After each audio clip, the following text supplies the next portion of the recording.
सांसद जयराम रमेश ने गृह मंत्री अमित शाह के खिलाफ रखा प्रस्ताव। ये प्रस्ताव वायनाड लैंडस्लाइड हादसे पर अमित शाह के बयान के खिलाफ था। रमेश ने द हिंदू अखबार में छपी एक फैक्ट चेक रिपोर्ट का भी हवाला दिया है।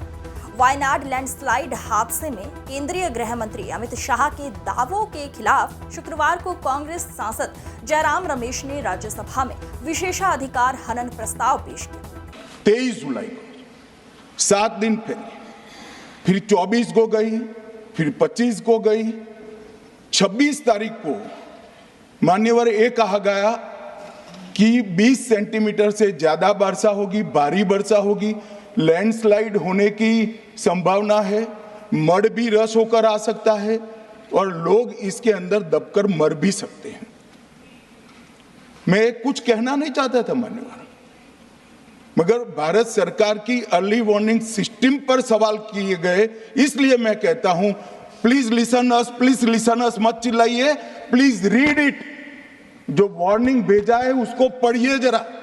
मान्यवर, वर्षा, एक मिनट, अब सुनो भाई, मैंने ध्यान से आपको सुना है, सुनिए जरा। नो प्लीज, इस तरह से नहीं चलेगा, सदन है।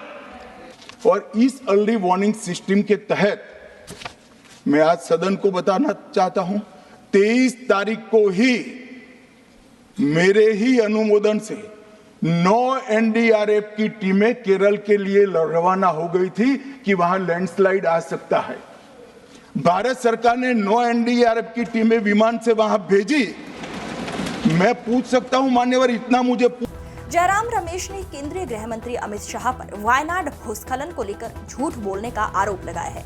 जयराम रमेश ने अपने पत्र में लिखा है, अमित शाह के दावे को मीडिया ने गलत पाया है। रमेश ने द हिंदू अखबार में छपी एक फैक्ट चेक रिपोर्ट का भी हवाला दिया है। इससे पहले पंजाब के जालंधर से कांग्रेस सांसद चरणजीत सिंह चन्नी ने प्रधानमंत्री नरेंद्र मोदी के खिलाफ एक अन्य मामले में लोकसभा में विशेषाधिकार हनन की शिकायत की थी। जयराम रमेश ने कहा, केंद्रीय गृह मंत्री अमित शाह ने राज्यसभा में केरल के वायनाड में हुई भूस्खलन की घटना को लेकर अपनी बात रखी थी।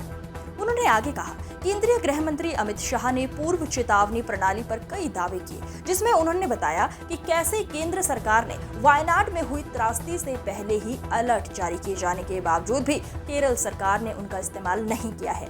रमेश ने कहा कि मीडिया ने इन दावों की जांच की है। रमेश ने कहा, अमित शाह के बयान पूरी तरह से झूठे हैं। ऐसे में ये स्पष्ट है कि केंद्रीय गृह मंत्री अमित शाह ने केंद्र सरकार की ओर से जारी पूर्व चेतावनी पर अपने जोरदार बयानों से राज्यसभा को गुमराह किया है। क्या है मामला?